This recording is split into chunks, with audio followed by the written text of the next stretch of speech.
Subscribe কৰক আমাৰ এইটো চেনেল আৰু সকলোতকৈ আগত মেথমেটিক্স শিকিবলৈ বেল আইকনটো টিপি দিয়ক।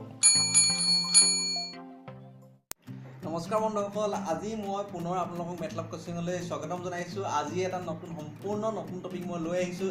টপিকটো এটা ইণ্টাৰেষ্টিং টপিক আৰু এই টপিকটো হৈছে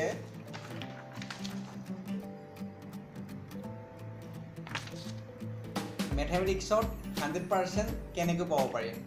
আহক আজি এই টপিকটো ষ্টাৰ্ট কৰোঁ। আজি এই ভিডিঅ'টো ষ্টাৰ্ট কৰাৰ আগতেই প্ৰথমতেই মই কৈ লৈছোঁ যে এই যিটো টপিক মই লৈছোঁ, টপিকটো সম্পূৰ্ণ নিজৰ বিশ্লেষণ। ইয়াত বেলেগৰ কোনো কপি বা ৰিচাৰ্চ ইয়াত আপোনালোকক কপি কৰি কৈ চোৱা নাই। গতিকে আশা ৰাখিছোঁ আপোনালোকে ভিডিঅ'টো সম্পূৰ্ণকৈ চাই আৰু যাতে এই যিকেইটা মই আজি টিপছ দিম মেথমেটিক্সত 100% পাবৰ কাৰণে, এইকেইটা ফ'ল' কৰিলে নিশ্চয় আপোনালোকে ৰিজাল্টত দেখা পাব যে 100% বা 100% ওচৰা ওচৰি নম্বৰ পাবলৈ সক্ষম হৈছে ষ্টুডেণ্টে। প্ৰথম টিপছটো হৈছে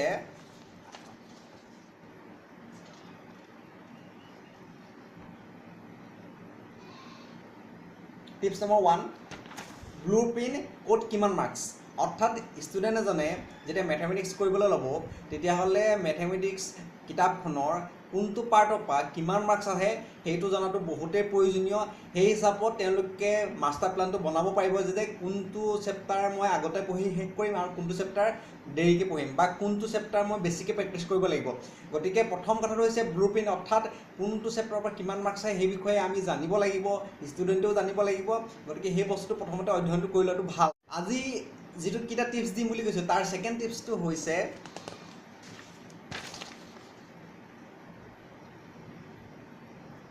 নিশ্চয় ধৰিব পাৰিছে মই কি ক'ব বিচাৰিছোঁ। ইয়াত ছেকেণ্ড টিপটোত আছে যে যেতিয়া কিতাপখন কিনিব, মেথমেটিক্সৰ কিতাপ হায়াৰ ছেকেণ্ডেৰী হওক বা ডিগ্ৰী হওক যিকোনো কিতাপ, যেতিয়া কিতাপখন কোনকেইটা চিলেবাছৰ ভিতৰত আছে প্ৰথম সেইটো অধ্যয়ন কৰিব। লগতে তাত থকা এক্সাম্পল কিতাপ, প্ৰথম যিকেইটা এক্সাম্পল দিয়া থাকে প্ৰতিটো কিতাপখনে কিনিলে চিলেবাছ থাকিব, চিলেবাছৰ মতে এক্সাম্পল দিয়া থাকে কিতাপখনত টেক্সটবুকখনত, সেই এক্সাম্পলকেইটা সম্পূৰ্ণকৈ কৰি শেষ কৰি পেলাব। যিমান আছে চব শেষ কৰিব আৰু মিনিমাম 5 টাইমছ বা 4 টাইমছ প্ৰেক্টিছ কৰিব সেই গোটেই এক্সাম্পলকেইটা। তাৰপিছত দেখিব যে আপোনালোকৰ কনফিডেঞ্চ লেভেলটো বহুতেই বাঢ়ি গৈছে, যে মেথমেটিক্স কৰাৰ যিটো কনফিডেঞ্চ লেভেল বা মেথমেটিক্স কৰাৰ যিটো ভাল লগা সেইটো আৰম্ভ হৈ গৈছে। যেতিয়া সেইটো আৰম্ভ হ'ব তেতিয়াহ'লে মেথছ আপোনালোকৰ বাৰে বাৰে কৰি থাকিবলৈ মন যাব আৰু যেতিয়া বাৰে বাৰে কৰি থাকিবলৈ মন যাব তেতিয়া আপোনাৰ প্ৰেক্টিছটো হৈ যাব। প্ৰেক্টিছ হোৱাৰ মাত্ৰকে আপোনালোকৰ ভুল হোৱাৰ চান্সটো বহুতেই কম হ'ব আৰু তাত ৰেক্টিফাই হৈ গৈ থাকিব। অৰ্থাৎ আপোনাৰ যিমানখিনি ভুল হ'ব সেইখিনি লাহে লাহে শুদ্ধ হৈ গৈ থাকিব আৰু লাষ্টত দেখিব যে মাৰ্কছ পোৱাৰ পৰিমাণটো আপোনাৰ লাহে লাহে বহুতেই বাঢ়ি গৈছে। আজি ক'ব বিচৰা থাৰ্ড টিপছটো হৈছে, অৰ্থাৎ আমি এক্সাম্পল কৰি খতম কৰিলোঁ, নেক্সট এক্সাম্পল যেতিয়া আমি কৰিব পাৰিলোঁ নেক্সট আমি এক্সাৰচাইজ কৰিব লাগিব। এক্সাৰচাইজকে আমি কিমানবাৰ কৰিব লাগিব, মিনিমাম গোটেই যিমান এক্সাৰচাইজ থাকে গোটেইখিনি 10 বাৰ আমি ৰিভাইজ কৰিব পাৰিব লাগিব। মিনিমাম 10 বাৰ যদি ৰিভাইজ কৰোঁ দেখিব যে গোটেই কিতাপখন আপোনালোকৰ আয়ত্তত আহি গৈছে, সম্পূৰ্ণ কিতাপখনৰ আপোনালোকে কৰিব পৰা হৈ গৈছে। তেতিয়া আপোনাৰ 90%ৰ ওপৰ হোৱাৰ চান্সটো বহুতেই বাঢ়ি যায়। এইটো হৈছে আমাৰ থাৰ্ড টিপছ। লাষ্ট টিপছ অৰ্থাৎ টিপ নম্বৰ 4 আৰু কনক্লুজন। তো আজি ক'ব বিচৰা লাষ্ট যিটো টিপ আছে অৰ্থাৎ 4 নম্বৰ যিটো টিপ আছে সেইটো হৈছে যে যেতিয়া আমি এক্সাৰচাইজ কৰিলোঁ গোটেই কিতাপখন আমি আয়ত্তৰ ভিতৰত আহি গ'ল, কিন্তু কিতাপখন আয়ত্তত আনিবৰ কাৰণে আৰু এক্সাৰচাইজবিলাক কৰিবৰ কাৰণে আমাক কিছুমান নোটছ পায় বা বজাৰত সেইবিলাক আমি চাই নিজে কৰিব পাৰোঁ টিউশ্যন নোলোৱাকৈ।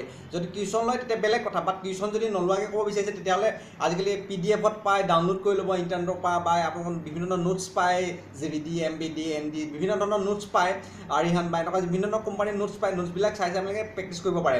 যেতিয়া আমাৰ এক্সাৰচাইজ কৰি সম্পূৰ্ণ এক্সাৰচাইজখিনিও আমাৰ আয়ত্তৰ ভিতৰত আহি গ'ল, বাকী 10% এটা তথাপিতো আমাৰ লেপছ থাকিব পাৰে, অৰ্থাৎ কমকৈ পাব পাৰোঁ। গতিকে সেই 10% যিটো থাকে আমাৰ সেইটো পূৰাবৰ কাৰণে আমি কি কৰিব লাগিব, তাৰ কাৰণে আমি ৰেফাৰেঞ্চ বুক পঢ়িব লাগিব। ৰেফাৰেঞ্চ বুক কেনেকুৱা ৰেফাৰেঞ্চ বুক পঢ়িব লাগিব, যদি হায়াৰ ছেকেণ্ডেৰী ছেকেণ্ড ইয়াৰৰ কাৰণে হয় RD শৰ্মা বা ক্লাছ 9-10ৰ RD শৰ্মাৰ ৰেফাৰেঞ্চ বুক আমাৰ পোৱা যায়, বহুত ভাল কিতাপ এখন, তাত কনচেপ্ট বহুতেই ভাল দিয়া থাকে। গতিকে তেনেকুৱা কিতাপ আমি পঢ়ি বাকী 10%টো আমি ক্লিয়াৰ কৰিব লাগিব। অৰ্থাৎ এডিশ্যনেল আমি কিছুমান এক্সাৰচাইজ কৰিব লাগিব, কিছুমান এক্সাম্পল আমি কৰিব লাগিব, যিখিনি কৰিলে বাকী 10%টো আমাৰ কভাৰ হ'ব।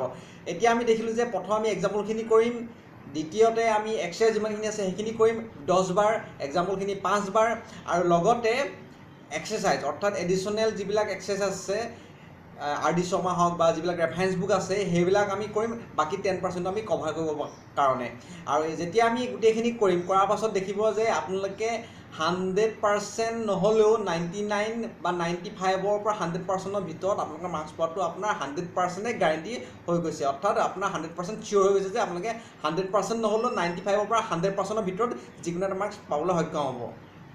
এইটো হৈছে আজি আমাৰ টিপছৰ মেথমেটিক্সত 100% কেনেকৈ পাব পাৰি। আশা ৰাখিছোঁ আপোনালোকে ভিডিঅ'টো ভাল পালে, আৰু যদি ভিডিঅ' ভাল পাইছে নিশ্চয় শ্বেয়াৰ কৰিব, লাইক কৰিব আৰু কমেণ্ট বক্সত কমেণ্ট কৰিব। Thank you. ভিডিঅ'টো চোৱাৰ বাবে ধন্যবাদ। যদি ভিডিঅ'টো ভাল পালে নিশ্চয় লাইক কৰিব আৰু শ্বেয়াৰ কৰিব। ধন্যবাদ।